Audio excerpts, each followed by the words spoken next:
মৰমৰ ছাত্ৰসকল, আগৰ ভিডিঅ'টোত আমি প্ৰত্যয় সম্পৰ্কে আলোচনা কৰিছিলোঁ। প্ৰত্যয় কাক বোলে, পূৰ্ব প্ৰত্যয় সম্পৰ্কে আলোচনা কৰা হৈছে। গতিকে আজিৰ ভিডিঅ'টোত আমি ইয়াৰ পৰৱৰ্তী অংশ আলোচনা কৰিম, অৰ্থাৎ পৰ প্ৰত্যয়। আমি পাইছিলোঁ নহয়, প্ৰত্যয়ৰ দুটা ভাগ আছিলে, এটা হ'ল পূৰ্ব প্ৰত্যয় আৰু এটা হ'ল পৰ প্ৰত্যয়। গতিকে পূৰ্ব প্ৰত্যয় আগৰ ভিডিঅ'টোত আলোচনা কৰা হ'ল। আজিৰ ভিডিঅ'টোত আমি পৰ প্ৰত্যয় সম্পৰ্কে আলোচনা কৰিম।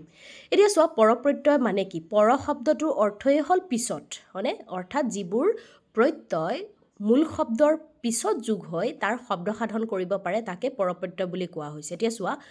মূল শব্দৰ পিছত, মূল শব্দ মানে কি? শব্দ বুলি আমি যাক কওঁ। মূল শব্দৰ পিছত যোগ হোৱা প্ৰত্যয়ক কি বুলি কোৱা হৈছে? পৰপ্ৰত্যয় বুলি কোৱা হৈছে। আৰু এই পৰপ্ৰত্যয়ক দুটা ভাগত ভাগ কৰা হৈছে, মূলতঃ কৃত প্ৰত্যয় আৰু তদ্ধিক প্ৰত্যয়। ছাত্ৰসকল বহুতে এনেকৈ কৰে যে প্ৰত্যয় কাক বোলে ই কেই প্ৰকাৰ আৰু কি লিখিবলৈ যাওঁতে তেওঁলোকে ডাইৰেক্ট কৃত প্ৰত্যয় আৰু তদ্ধিক প্ৰত্যয়কে লিখি দিয়ে, কিন্তু আচলতে তেনেকৈ লিখিলে ভুল হ'ব। আমি প্ৰথমে পূৰ্ব প্ৰত্যয় পৰ প্ৰত্যয়ৰ ভাগ দুটাহে, এটা হ'ল পূৰ্ব আৰু এটা হ'ল পৰ। এই পৰ প্ৰত্যয়কে আকৌ কি কৰা হৈছে? দুটা ভাগত ভাগ কৰা হৈছে, এটা হ'ল কৃত প্ৰত্যয় আৰু এটা হ'ল তদ্ধিক প্ৰত্যয়। এতিয়া চোৱা, কৃত প্ৰত্যয় কাক বোলে? আমি একেবাৰে কৃত শব্দটো ক আছে নহয়, এই কৰ লগত কাম মনত ৰাখি দিবা নহয়, আৰু তৰ লগত নামটো মনত ৰাখি দিবা। মানে কাম আৰু নাম এনেকৈ মনত ৰাখিব পাৰা। মই মনত ৰাখিবৰ কাৰণে কৈ আছোঁ এনেকৈ। এতিয়া চোৱা, কৃত প্ৰত্যয় হ'ল ধাতুৰ পিছত যোগ হৈ নতুন অৰ্থবাচক শব্দৰ সৃষ্টি কৰা প্ৰত্যয়কে কি বুলি কোৱা হৈছে? কৃত প্ৰত্যয় বুলি কোৱা হৈছে। কি কৈছোঁ? যে ধাতুৰ লগত, এতিয়া প্ৰশ্ন হ'ল ধাতু কাক বোলে, হয়নে নহয়? ধাতু কাক বোলে? ধাতু হ'ল যাক কি বুলি কোৱা হৈছে? ক্ৰিয়াৰ মূলকে ধাতু বোলে। ক্ৰিয়াৰ মূলকে ধাতু বোলে। ধৰি লোৱা কি আছে আমাৰ? লিখা হ'ল, লিখা, পঢ়া, এইবোৰ শব্দ যিবোৰ আছে, এইবোৰ শব্দৰ আচলতে মূল হ'ল লিখ, হয়নে? পঢ়া শব্দটোৰ যদি আমি মূল চাওঁ তেনেহ'লে সেইটো হ'ব পঢ়। ইয়াৰ লগত আ যোগ হৈছে, হয়নে? ইয়াৰ লগত আ যোগ হৈ লিখা, পঢ়া, লিখিছিল, পঢ়িছিল। এই মূল শব্দটো হ'ল লিখ। এই লিখৰ লগত বিভিন্ন ধৰণৰ আমাৰ কি হ'ব? এনেকৈ যোগ হৈ পেলাই লিখা, লিখিছিল, লিখিব, লিখিম ইত্যাদি আমাৰ শব্দ গঠন হয়। গতিকে এই ধাতু হ'ল ক্ৰিয়াৰ মূল। ইয়াতে কি কৈছে? ধাতুৰ পিছত, ধাতুৰ কি হ'ব? পৰপ্ৰত্যয় আমি কি পাইছোঁ? যে প্ৰত্যয়টো ক'ত যোগ হ'ব? পিছতহে যোগ হ'ব। এতিয়া ধাতুৰ পিছত যোগ হৈ যেতিয়া নতুন অৰ্থবাচক শব্দৰ সৃষ্টি কৰিব পাৰে, এটা নতুন অৰ্থবাচক শব্দৰ সৃষ্টি কৰিব, আৰু তাকে কি বুলি কোৱা হৈছে? কৃত প্ৰত্যয় বুলি কোৱা হৈছে। উদাহৰণ চোৱা, বহোৱা, ঠিক আছে? এই বহোৱা শব্দটো বহ যোগ ওৱা। এতিয়া চোৱা, বহ শব্দটো বহাৰ কথা বুজাইছে, হয়নে? আৰু ওৱাটো যিহেতু পিছত যোগ হৈছে, তাৰ কিবা নিজা অৰ্থ আছেনে? নাই। যদি অৰ্থ নাই, আমি স্বাভাৱিকতে কি ধৰিব পাৰি? এইটোক কি বুলি ধৰিব পাৰি? সৰ্গ যোগ হৈছে বুলি ধৰিব পাৰি। আৰু সৰ্গবোৰেই হ'ল প্ৰত্যয়। বুজি পালা? সৰ্গবোৰেই হ'ল প্ৰত্যয়। এতিয়া চোৱা, বহ শব্দটোৰ লগত, এতিয়া বহ শব্দটোৱে কাম বুজাই আছে নে নাম বুজাই আছে? বহা এটা কাম হয়। গতিকে কাম বুজোৱা যিমান শব্দ থাকিব সেইবোৰকে কৃত প্ৰত্যয় বুলি কোৱা হ'ব। আৰু নাম বুজোৱা যিমান থাকিব সেইটোক কি বুলি কোৱা হৈছে? তদ্ধিক প্ৰত্যয়। একেবাৰে সাধাৰণতে এনেকৈ মনত ৰাখিব। ক কাম বুজোৱা শব্দ কৃত, নাম বুজোৱা শব্দক কি বোলা হৈছে? তদ্ধিক প্ৰত্যয় বুলি কোৱা হৈছে। তাৰপিছত চোৱা, শুৱন। ইয়াতে শু, হয়নে নহয়? খাৱন, খুৱন, শুৰ কথা কৈছে, শোৱাৰ কথা কৈছে। এতিয়া এই শুৰ লগত অন যেতিয়া যোগ হৈছে, তাৰ কিবা অৰ্থ আছেনে? নাই। অৰ্থ নথকা মানে হ'ল, এইটো আমি কি বুজি পাম? সৰ্গ যোগ হৈছে বুলি ক'ব পাৰি, বা প্ৰত্যয় বুলি ক'ব পাৰি। এতিয়া শুৰ লগত যেতিয়া, শুটো কি বুজাইছে? কামহে বুজাইছে, সেইকাৰণে ইয়াত কি হ'ব? আমাৰ কৃত প্ৰত্যয় হ'ব। তাৰপিছত চোৱা, নাচনি। নাচনি শব্দটো নাচ যোগ অনি। এতিয়া নাচ শব্দটোৱে কাম বুজাই আছে নে নাম বুজাই আছে? নিশ্চয়কৈ নাচ শব্দটোৱে কাম বুজাই আছে, কাৰণ নাচাটো এটা কাম হয়। কান্ধোৰা, কান্ধ যোগ উৰা। এই কান্ধাটো কি হয় কাম হয় যিমানবোৰ কামবাচক শব্দ আছে অৰ্থাৎ ধাতু বুলি ক'ব পাৰি বা ক্ৰিয়া বুলি ক'ব পাৰি সেই কাম বুজোৱা শব্দবোৰৰ লগত যেতিয়া আমাৰ সৰ্গ যোগ হ'ব যিবোৰ সৰ্গ কি আছে যাৰ কি নাই নিজা অৰ্থ নাই সেইবোৰকে যোগ হৈ পেলাই এটা নতুন অৰ্থবাচক শব্দৰ সৃষ্টি কৰিব যেনেকৈ ইয়াত নাচ মানে কেৱল নাচাৰ কথাহে কৈছে হয়নে এটা কামৰ কথা এই নাচনী মানে কি আছে যোনে নাচে অৰ্থাৎ নাচনী কি আছে যোনে নাচে তাক কি বুলি কোৱা হৈছে সেই ব্যক্তিক নাচনী বুলি কোৱা হৈছে গতিকে আমাৰ এই শব্দটো আৰু এই শব্দটোৰ অৰ্থ আৰু এই শব্দটোৰ অৰ্থৰ মাজত পাৰ্থক্য আহিছেনে আহিছে সেয়ে আমি ক'ব পাৰি যে কৃৎপ্ৰত্যয় হ'ল ধাতুৰ পিছত যোগ হৈ নতুন যেতিয়া অৰ্থবাচক নতুন এটা অৰ্থবাচক শব্দ সৃষ্টি হ'বই লাগিব গঠন হ'বই লাগিব শব্দ সাধন হ'বই লাগিব তেতিয়া তাক কি বুলি কোৱা হৈছে কৃৎপ্ৰত্যয় বুলি কোৱা হৈছে আশা কৰোঁ তোমালোকে ভালদৰে বুজি পাইছা আৰু বহুত শব্দ আছে যেনেকৈ মগনিয়াৰ হয়নে তাৰপিছত উজনি এইবোৰ শব্দ কি হয় আমাৰ কৃৎপ্ৰত্যয় হয় কাৰণ তাত কি বুজাই আছে কামবাচক শব্দ কামৰ লগত আমাৰ কি যোগ হৈছে প্ৰত্যয় যোগ হৈছে তাৰপিছত চোৱা তদ্ধিক প্ৰত্যয় কাক বোলে নাম শব্দ যাক কি বুলি কোৱা হয় প্ৰাতিপদিক বুলিও কোৱা হয় নাম শব্দ বা প্ৰাতিপদিকৰ পিছত যোগ হৈ যেতিয়া নতুন অৰ্থযুক্ত শব্দৰ সৃষ্টি কৰা হয় থাকেই সেইবোৰ প্ৰত্যয়কে কি বুলি কোৱা হৈছে তদ্ধিক প্ৰত্যয় বুলি কোৱা হৈছে এতিয়া এটা বস্তুটো তোমালোকে নিশ্চয়কৈ ধৰিব পাৰিছা যে প্ৰত্যেকটো প্ৰত্যয়ৰ প্ৰত্যেকটো ভাগতে আমি যেতিয়াই সংজ্ঞা আলোচনা কৰিছোঁ তাত কি বুলি উল্লেখ কৰা আছে শব্দ সাধন নহ'লে নতুন অৰ্থবাচক শব্দ আমি কথা উল্লেখ কৰি আছোঁ মানে এটা নতুন শব্দ গঠন হ'ব লাগিব এতিয়া তদ্ধিক প্ৰত্যয় হৈছে নাম শব্দ বা প্ৰাতিপদিক নামবাচক শব্দ যাক আমি নেইমিং ৱৰ্ড বুলি কওঁ হয়নে নহয় ইংৰাজীত বা বিশেষ্য বুলি কওঁ এই নামবাচক শব্দ বা নাম শব্দ বা প্ৰাতিপদিকৰ পিছত যিবোৰ কি হ'ব প্ৰত্যয় যোগ হৈ নতুন অৰ্থবাচক শব্দৰ সৃষ্টি কৰিব তাকেই তদ্ধিক প্ৰত্যয় বুলি কোৱা হৈছে উদাহৰণ দিলে ভালদৰে বুজি পাবা এতিয়া চোৱা খেতি এতিয়া খেত শব্দটো এটা নাম শব্দ হয়নে নহয় নাম বুজাইছেনে নাই বুজাইছে তেনেহ'লে খেতৰ লগত খেতটো কি হ'ব নাম শব্দ হ'ব এতিয়া নাম শব্দৰ লগত আমি সংজ্ঞাটো কি পাইছোঁ কি যোগ হ'ব প্ৰত্যয় যোগ হ'ব এই বৰ্ণটোৰ কিবা অৰ্থ আছেনে নাই এই অৰ্থ নথকাক আমি কি বুলি কৈছিলোঁ সৰ্গ বুলি কৈছিলোঁ আৰু সৰ্গটোৱেই হ'ল প্ৰত্যয় মানে এই প্ৰত্যয় যোগ হৈছে গতিকে এইটো কি হ'ল খেতি হ'ল তাৰপিছতো আছে চোৱা ধাননি ধান যোগ অনি এতিয়া চোৱা এই ধান আৰু ধাননিৰ মাজত অৰ্থৰ পাৰ্থক্য আহিছেনে ধাননি মানে পথাৰখনৰ কথা কৈছে আৰু ধাননি পথাৰখনৰ কথা কৈছে ধাননিৰ কথা কৈছে আৰু ইয়াত ধানৰ কথাহে উল্লেখ কৰিছে হয়নে নহয় যেনেকৈ ফুল যোগ অনি ফুলনি এতিয়া ফুলটোৱে কি বুজাইছে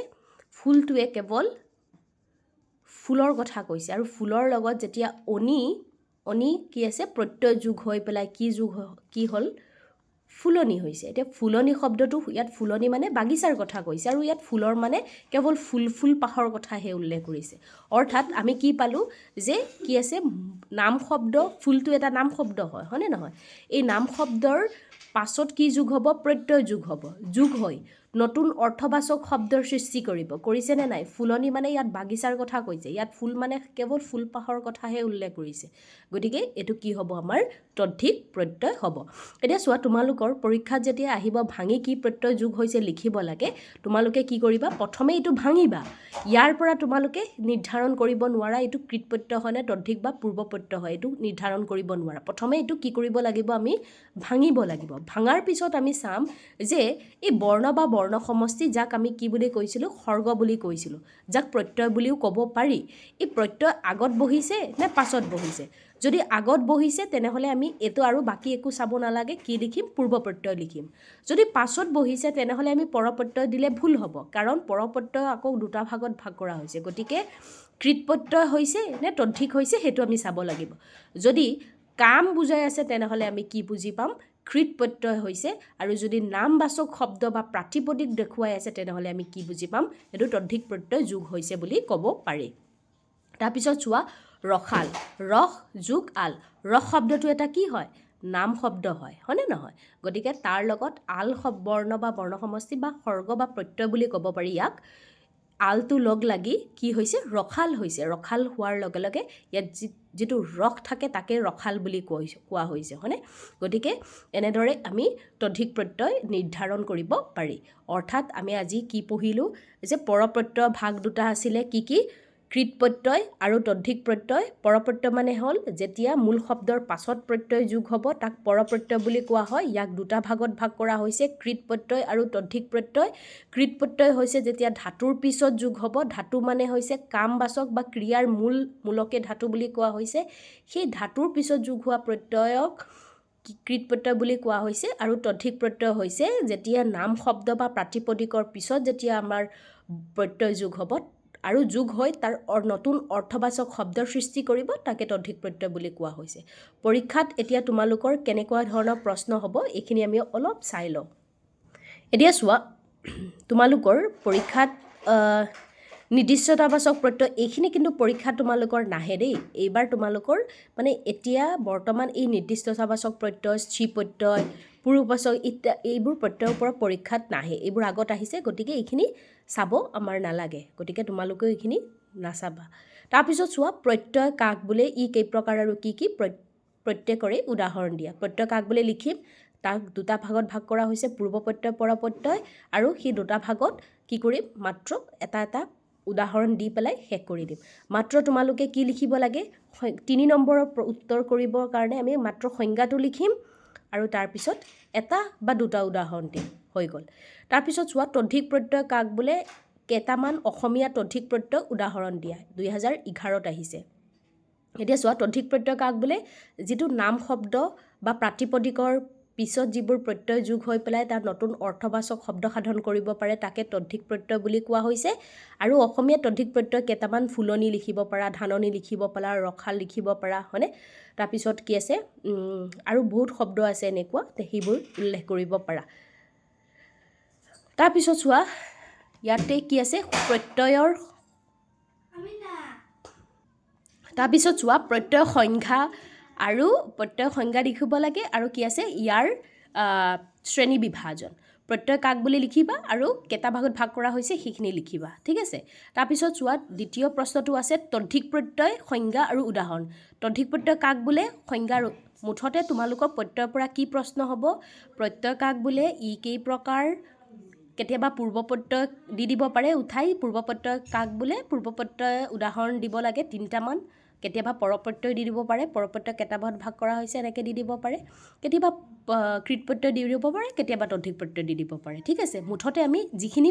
পঢ়াইছোঁ যিখিনি বুজাইছোঁ ইমানখিনি লিখি যদি পঢ়ি লোৱা তোমালোকে প্ৰত্যয়ৰ ওপৰত ধুনীয়াকৈ প্ৰশ্ন উত্তৰ কৰিব পাৰিবা তাৰপিছত চোৱা তদ্ধিক প্ৰত্যয় কাক বোলে দুটা উদাহৰণ দিয়া 22ত আহিছে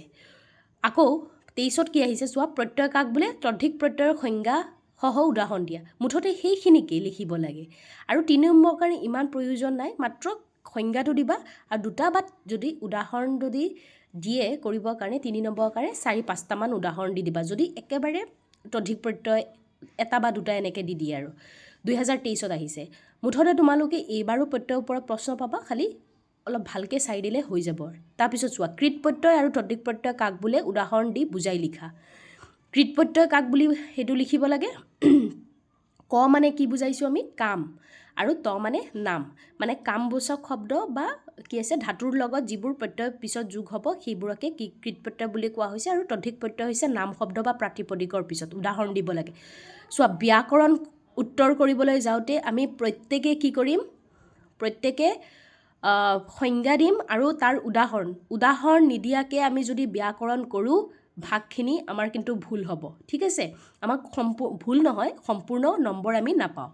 তাৰপিছত চোৱা শ্ৰী প্ৰত্যয় এইখিনি তোমালোকৰ নাহে দেই এইখিনি চাব নালাগে শ্ৰী প্ৰত্যয় কাক বোলে এইখিনি তোমালোকৰ পৰীক্ষাত নাহে গতিকে এইটো 2013ত আহিছে আৰু পৰীক্ষাত অহা নাই তাৰপিছত চোৱা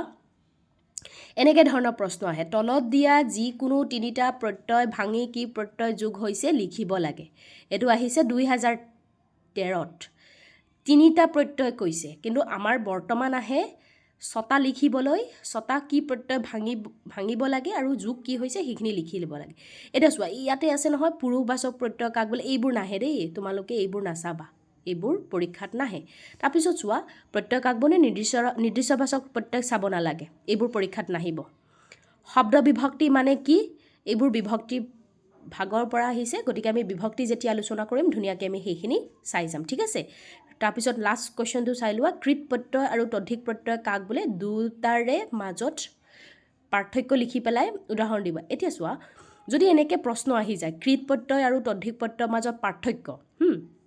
ইয়াত দুটা হায়েষ্ট তোমালোকৰ যদি লিখিবৰ কাৰণে আহে দুটা বা তিনিটা আহিব ইয়াৰ বাহিৰত নাহে এটা প্ৰত্যয় যদি মানে পাৰ্থক্য লিখিবলৈ আহে কি লিখিবা সংজ্ঞা দি দিবা দুটাত কৃত প্ৰত্যয়ৰ সংজ্ঞা এবাৰ দিবা তদ্ধিক প্ৰত্যয়ৰ সংজ্ঞা এটাত দিবা তাৰপিছত দিবা কৃত প্ৰত্যয়ৰ দুটা উদাহৰণ তাৰপিছত দিবা তদ্ধিক প্ৰত্যয়ৰ দুটা উদাহৰণ আৰু যদি তিনিটাকৈ লিখিবৰ কাৰণে আহে আৰু এটা দি দিবা যে কৃত প্ৰত্যয় কি হয় ধাতুৰ লগত যোগ হ'ব আৰু তদ্ধিক প্ৰত্যয়ত নাম শব্দ বা প্ৰাতিপদিকৰ লগত যোগ হ'ব হৈ গ'ল ইমানখিনিয়ে ঠিক আছে আৰু দুটামান প্ৰশ্ন চাই লওঁ আমি 2024 আৰু 25 বৰ্ষৰ এইটো চোৱা 2024 বৰ্ষৰ প্ৰশ্ন কাকতত কি লিখা আছে আমি অলপ চাই লওঁ ঠিক আছে এইটো আহিছে চোৱা প্ৰশ্নটো কেনেকৈ ধৰণৰ আহিছে অলপ চোৱা যে ধাতুৰ পিছত যোগ হোৱা প্ৰত্যয়ক কি প্ৰত্যয় বোলে চাৰিটা উদাহৰণ ভাঙি দেখুওৱা ধাতুৰ পিছত আমি কি পাইছোঁ ধাতুৰ পিছত যোগ হোৱা প্ৰত্যয়ক কি বুলি কোৱা হয় কৃত প্ৰত্যয় বুলি কোৱা হয় হয়নে আৰু ইয়াৰ চাৰিটা উদাহৰণ দিয়া তোমালোকক আজিৰ তাৰিখত প্ৰশ্ন কৰাৰ ধৰণটো অলপ বেলেগ হ'ব পাৰে যে তোমাক কৃত প্ৰত্যয় আৰু তদ্ধিক প্ৰত্যয় নিদি এনেকৈ দিব পাৰে যে ধাতুৰ পিছত যোগ হোৱা প্ৰত্যয় কি বোলে বা নাম কি আছিলে নাম শব্দ বা প্ৰাতিপদিকৰ পিছত যোগ হোৱা প্ৰত্যয় কি প্ৰত্যয় বুলি কোৱা হয় বুজি পালানে গতিকে আমি এইটো চাম সংজ্ঞাটো জানিলে তোমালোকে নিশ্চয় উত্তৰ কৰিব পাৰিবা ধাতুৰ পিছত হ'লে আমাৰ কি হ'ব ধাতুৰ পিছত হ'লে কৃত হ'ব আৰু নাম শব্দ হ'লে তদ্ধিক ইমানখিনি মনত ৰাখিবা ধাতুৰ পিছত কৃত আৰু নাম শব্দ বা প্ৰাতিপদিক হ'লে তদ্ধিক প্ৰত্যয় তাৰপিছত বাকীখিনি আমি যেতিয়া আলোচনা কৰিম বিভক্তি সেইখিনি চাই ল'ম এতিয়া আহোঁ 2025 বৰ্ষটোৰ চাই লওঁ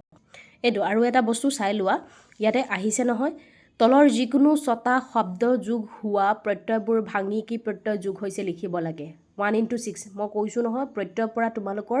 9 নম্বৰ এটা পাবা গতিকে থুনুকা 9 নম্বৰ এটা পাবৰ কাৰণে তোমালোকে মাত্ৰ ইমানখিনি পঢ়িব লাগে এতিয়া চোৱা পনীয়া সমজুৱা গল্পকাৰ গল্পযোগকাৰ গল্পকাৰ গল্পটো কি আছে গল্পটো কি হয় আমাৰ কি আছে নাম শব্দ হয়নে নহয় গতিকে এইটো কি হ'ব তদ্ধিক প্ৰত্যয় হ'ব খাৱৰীয়া তাৰপিছত লেখাৰু খাহিয়াল গুৰিয়াল জোনাকী পহুৱৈ মই লাগিলে লাষ্ট 5 বছৰ বা 10 বছৰৰ যিমানখিনি প্ৰত্যয় আছে যদি তোমালোকে বিচৰা সেইখিনি মই তোমালোকক ভিডিঅ' আকাৰত বনাই সেইখিনি তোমালোকৰ মাজলৈ দি দিব পাৰিম তাৰপিছত এতিয়া আহোঁ 2025 বৰ্ষত 2025 বৰ্ষত আহিছে আমাৰ